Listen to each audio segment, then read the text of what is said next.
Venezuela ও উরুগুয়ের বিপক্ষে ম্যাচের আগেই ব্রাজিল দলে আসলো বড় এক দুঃসংবাদ।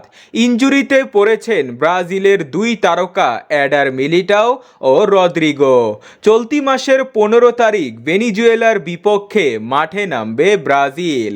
এই ম্যাচকে সামনে রেখে 23 সদস্যের চূড়ান্ত দল ঘোষণা করেছিল ব্রাজিল কোচ দরিবাল জুনিয়র।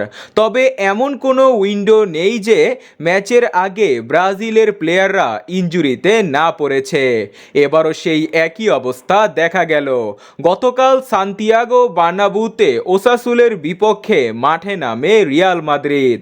সেই ম্যাচে ইনজুরি থেকে ফিরে আবার মাঠে নেমেছিল রদ্রিগো। তবে ম্যাচের 20 মিনিটের মাথায় চোটের কারণে অশ্রু চোখে মাঠের বাহিরে চলে যান রদ্রিগো। পরে ম্যাচের পর জানা যায় ব্রাজিলিয়ান স্ট্রাইকার রদ্রিগো পেশির চোটে ভুগছেন এবং ডিসেম্বরের প্রথম সপ্তাহ পর্যন্ত তিনি মাঠের বাহিরে থাকবেন। রদ্রিগো চলে যাওয়ার 10 মিনিট পর আবার ইনজুরিতে পড়েন এডার মিলিটাও।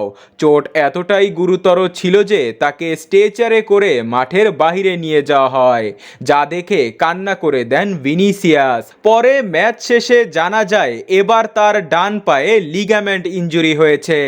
ডান পায়ের উভয় মেনসিকাস ক্ষতির সাথে অগ্রবর্তী ক্রুসিয়েট লিগামেন্ট সম্পূর্ণ ছিঁড়ে গেছে। আগামীকাল তাকে অস্ত্রোপচার করানো হবে। এই দুই জনের রিপোর্ট দরিবাল জুনিয়রের হাতে পাওয়ার সাথে সাথে দলে আবারও পরিবর্তন করতে বাধ্য হন তিনি। রদ্রিগোয়ের পরিবর্তে ব্রাজিল দলে তিনি ডাক দিয়েছেন গাব্রিয়াল মার্তিনেল্লিকে, যা মোটামুটি একটি ভালো সিদ্ধান্ত। ও এডার মিলিটাওয়ের বদলে ব্রাজিল দলে ডাকা হয়েছে ফ্লামিঙ্গোয়ের 28 বছর বয়সী ডিফেন্ডার লিও ওর্টিজকে। তো বন্ধুরা, দরিবালের এমন সিদ্ধান্তে আপনার মতামত কি? কমেন্টে জানান।